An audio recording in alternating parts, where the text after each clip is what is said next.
8 cursed tank designs that actually existed. The Panzer VIII Maus was designed to be the ultimate tank, the kind of machine that could dominate anything on the battlefield.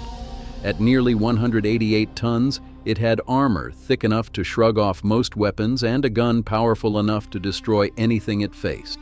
But all that power came with a fatal flaw. It was simply too heavy. Bridges couldn't support it, soft ground swallowed it, and even its own transmission struggled under the weight. Engineers even considered driving it underwater just to get it across rivers. In the end, it wasn't enemy fire that stopped the Maus. It was reality. The Tsar tank looked like something pulled straight out of a fantasy sketchbook. With its enormous front wheels towering over the battlefield, it was built to roll over trenches and obstacles with ease. And for a moment, it actually worked. Those giant wheels crushed everything in their path, but the entire design depended on one small rear wheel to stabilize it. The moment that wheel hit soft ground, the machine got stuck. Completely. It wasn't destroyed. It wasn't attacked. It just sat there, helpless, proving that one small flaw can ruin even the most impressive idea. The T-35 looked like 5 tanks fused into one machine. With multiple turrets and guns pointing in different directions, it seemed unstoppable at first glance. But all that firepower came at a cost.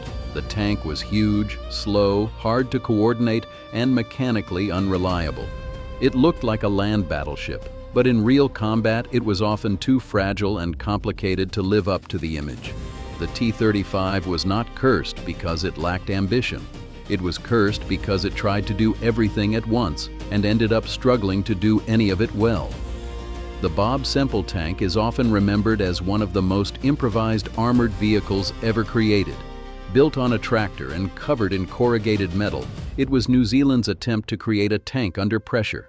It had multiple machine guns and looked intimidating from a distance, but up close, the problems became obvious.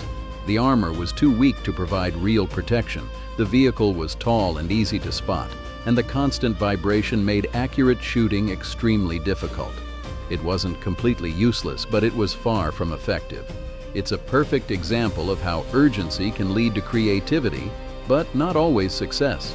The Antonov A-40 took a bold idea and pushed it to the edge of absurdity. The concept was simple. Give a tank wings, tow it into the air, and let it glide into battle. In theory, it allowed armored units to be deployed quickly behind enemy lines. In practice, it was incredibly difficult to execute.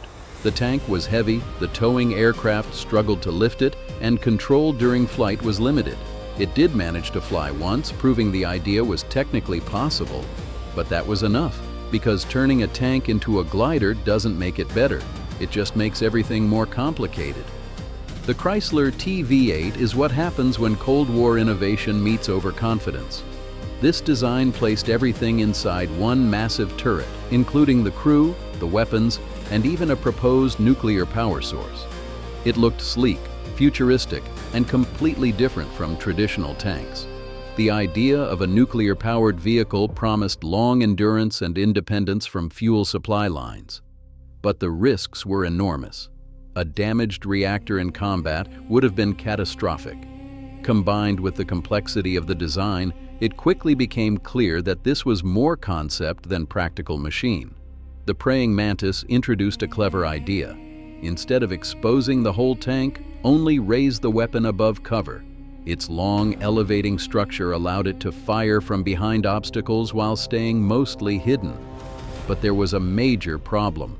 The crew had to move with the weapon. Confined in a small compartment, they were tilted and lifted every time the tank aimed. This made operation uncomfortable and even disorienting. While the concept made sense tactically, it failed to account for the human factor. And in combat, that matters just as much as the machine itself. Object 279 was built for a world where nuclear war was a real possibility. Its unusual shape wasn't for style, but for survival. The saucer-like hull helped deflect blast waves, and its 4 tracks distributed weight to prevent sinking or flipping. It was designed to keep moving even after a nuclear explosion. Unlike many others on this list, this wasn't a joke or a desperate improvisation. It was a serious attempt to adapt to a terrifying new kind of warfare.